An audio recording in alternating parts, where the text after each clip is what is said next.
রামিসার মা একটা মিথ্যাবাদী।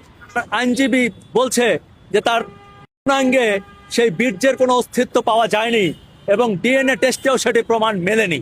তার মানে এই মামলা অর্ধেক হালকা হয়ে গেছে। আপনি চিন্তা করেন যে একজন মা তার সন্তানের মৃত্যু দেখলো, সন্তানের লাশ দেখলো, কাটা দেখলো, তার মাথাটা বালতির মধ্যে পেলো, এরপর তার শুনতে হলো যে সে মিথ্যাবাদী। আমি আজকে দুদিন ধরে ট্রায়াল হচ্ছে কোর্টে, আপনারা জানেন সেই শিশু রামিসা ধর্ষণের হত্যাকাণ্ডের। আমার খুব আফসোস লাগে, দুঃখ লাগে যখন কোর্টের খোঁজ খবর নেই, খোঁজ খবর চাই।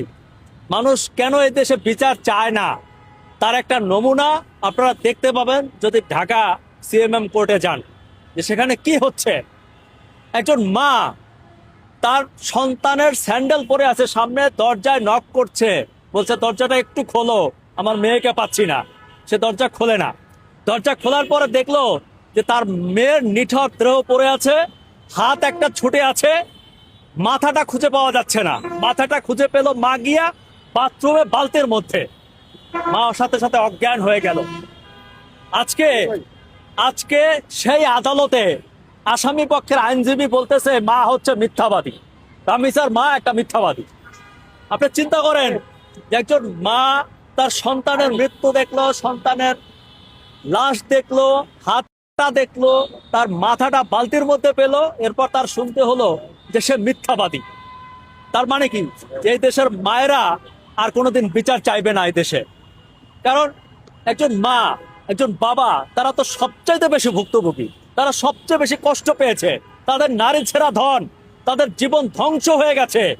শেষ পর্যন্ত তারা বিচার চাইতে গেলে তাদের এরকম বাজে কথা শুনতে হয়, তারা মিথ্যাবাদী।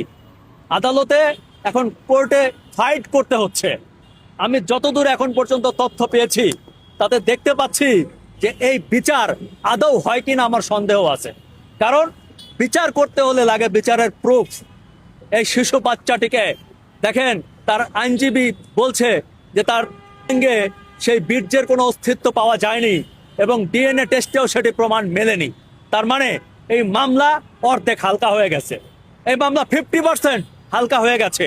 এবং যে সকল তথ্য প্রমাণ দিতে হয় এটা দিয়ে আমার মনে হয় না যে রামিসার পরিবার কিংবা আমরা সঠিক বিচার পাবো। আমাদের এইভাবেই ভুগতে ভুগতে একসময় এই কেস ভ্যানিশ হয়ে যাবে। কারণ যুক্তি প্রমাণ তর্ক যেদিকে আগাচ্ছে তাতে আমি লক্ষণ খুব কম দেখতে পাচ্ছি। দেখেন